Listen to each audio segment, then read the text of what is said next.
Metrô vai parar ou não, Alice? Boa noite para você. Boa noite, pessoal. Pois é, nenhuma boa notícia para quem precisa do transporte sob trilhos, porque o Sindicato dos Metroviários acabou de anunciar que a partir de terça-feira, das 0h de terça-feira, o metrô de Belo Horizonte entra de greve total. Essa decisão foi tomada agora há pouco em uma assembleia realizada aqui nas proximidades da Praça da Estação em Belo Horizonte. Ao meu lado está a presidente do Sindicato dos Metroviários, Alda Lúcia, e vai nos explicar agora, em primeira mão, por que, Alda, que o sindicato resolveu entrar novamente de greve. Na realidade, a gente lamenta muito com essa greve, né? Mas é a única forma que a gente tem de que o governo federal nos ouça. Fizemos várias campanhas, tinha uma mediação marcada, ele não respondeu, ele deixou, ou seja, ele se negou a salvar os 1.600 metroviários, que são concursados. Então, por isso, hoje o sindicato convocou a categoria para uma paralisação 0h de terça-feira em 100%, ou seja, novamente o trem vai estar parado. Esse foi o primeiro relato, né? Foi. Aí tem mais um outro que também pegou muita força pelo nosso estado, pelo país todo, né? Foi bem marcante seu comentário. Eu jamais esperei que esse dia ia acontecer com a gente. A sensação que eu tive ontem e tenho ainda hoje é de traição. De traição do governo federal. De traição do Lula. Porque eu acreditei nele. Esse foi aquele a categoria acreditou nele. Foi editado. Fizemos campanha, participamos de várias coisas. Encontrei muitos companheiros na luta aqui para que ele fosse eleito. E foi isso que ele nos deu. Na realidade, é uma traição que ele fez com a categoria metroferroviária. O fato dele não receber essa categoria mostrou o quanto ele pouco se importou com a nossa venda. Foi essa pessoa editou esse vídeo, acho que é importante até você falar o contexto, né? Porque ele cortou o contexto, então, do seu comentário. Na realidade, essa é uma fala maior, né? Foi quando a gente falou com relação à questão do Lula, a questão de não receber vocês. De não receber a gente, essa fala realmente eu falei. Mas era um contexto maior, quando eu falei que a questão do projeto do Lula era um projeto macro, um projeto da questão da fome, da miséria, do emprego, a gente falou sobre tudo isso. Mas também tinha a questão do emprego, o emprego de 1.600. E essa foi uma sensação que me passou quando a gente estava em São Paulo para participar até da questão da Assembleia lá de São Paulo e tudo, da greve. E aí, vocês estavam lá semana passada também. Dia 20, na quinta-feira, dia 23, sim. Quando me ligaram falando, Alda, acabou de assinar. Eu me senti... Revoltada, traída, claro. Traída, revoltada, muito triste, porque a gente tinha expectativas. Empatia, né, Aldo? Eu tô tendo empatia de você também, de entender, porque é uma luta tão grande, uma guerra tão grande, e o contrato foi assinado. Foi assinado, e assim, até onde a gente sabia, a gente tinha até sexta-feira para uma negociação com o MPT, o governo tinha que dar uma resposta, tinha que trazer proposta, quer dizer, ele nem isso fez. De fato, ele não se preocupou com os trabalhadores. Porque se ele tivesse preocupado, na sexta-feira tinha virado para o doutor Helder Amorim e falado assim, olha, a proposta nossa é essa, nós vamos fazer isso. Doutor Helder Amorim, é do Ministério Público do Trabalho. É o que tá fazendo, ele que faz a mediação. Entendi. E aí, quando não chegou, ele poderia trazer a proposta, falou assim, a proposta nossa é essa.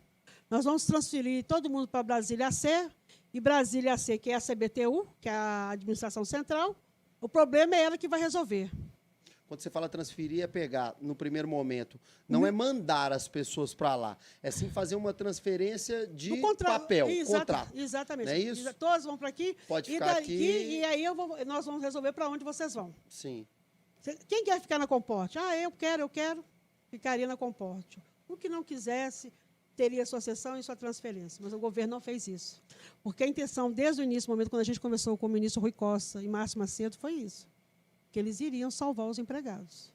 E o que eu estou falando tinha testemunhas. Sim, fora que o Lula, na campanha dele, a gente até lançou um vídeo dele, em que ele fala do metrô de BH e que ele fala da não privatização do metrô de BH. Sim, eu vi isso também.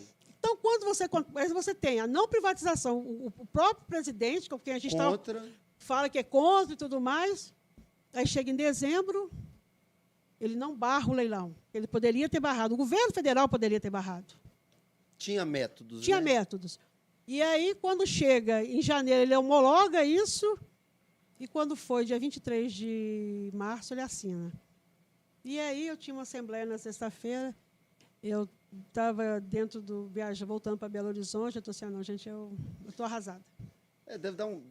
Eu estou assim, eu tenho que ter muita força para continuar, porque assim, tem hora que dá um baque, né? Sim, claro. Eu falo, não, gente, a gente trabalhou tanto, fez tanta coisa, fez 34 dias de greve, o empregado vai ter desconto.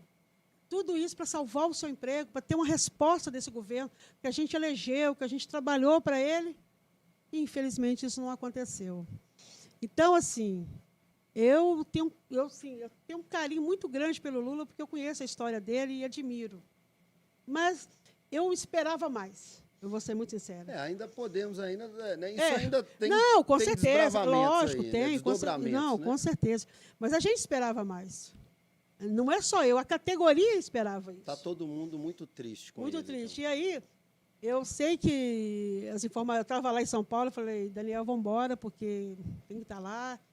O pessoal está precisando e tudo mais. Eu recebi, cada hora recebia uma notícia triste. O pessoal falou assim, não, Aldo, que é isso? Eu disse, gente, calma, hoje a gente vai dormir, perdemos ontem, Perdemos a batalha, mas vamos para a guerra. Exatamente, ainda. a guerra não acabou. Sim. Eu sempre falei isso com todo mundo e é o que eu sempre falo. Sim.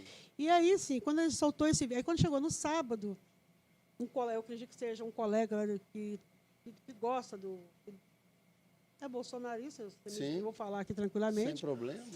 Selecionou essa parte simplesmente para fazer, ou seja, de certa forma, sacanear o sindicato e a minha pessoa. Porque também não gosta de mulheres no poder. Entendi. Não gosta. Então, te peço até desculpa, né, por a gente subir o vídeo, mas acho que é importante aqui também você estar aqui para a gente falar um pouco dele e mostrar que Sem problema. Né? Mas é assim, eu acho assim, ele fez isso, eu sei que esse final de semana esse vídeo ficou lá em cima. É por isso que eu estou te falando. Foram 2 milhões de... deu muita visualização. E todo mundo, aquelas pessoas que me conhecem, mandam mensagem e falam, você não falou nenhuma mentira. Você não falou nenhuma mentira. O desapontamento então, é normal. Mas aí tem um negócio, a gente fez o seguinte, eu elegi o Lula, eu elegi o governo do PT, mas eu não dei carta branca para o governo. Claro, você está certinho. Não, e a categoria metro ferroviária não deu essa carta branca. As críticas, elas têm que ser feitas. Vão acontecer sempre. Elas têm que ser. Fomos nós a primeira categoria a fazer greve, a primeira categoria que está criticando, mas parece que ontem, acho que foi ontem, não sei, parece que saiu um negócio... São Paulo também entrou de greve, né? Mas lá é estadual, né? Lá é no Tarcísio. Tá. Mas teve aquele Paulo Coelho falando que... o nosso escritor? Exatamente. Decepcionado com o Lula então, quer também. dizer, porque eu tive encontros com o Lula, assim, participando de eventos, onde ele falava assim, vocês têm que cobrar de mim, eu preciso saber o que eu preciso fazer. Foi o que nós fizemos. Nós cobramos do governo federal, do governo do Lula, e ele não respondeu.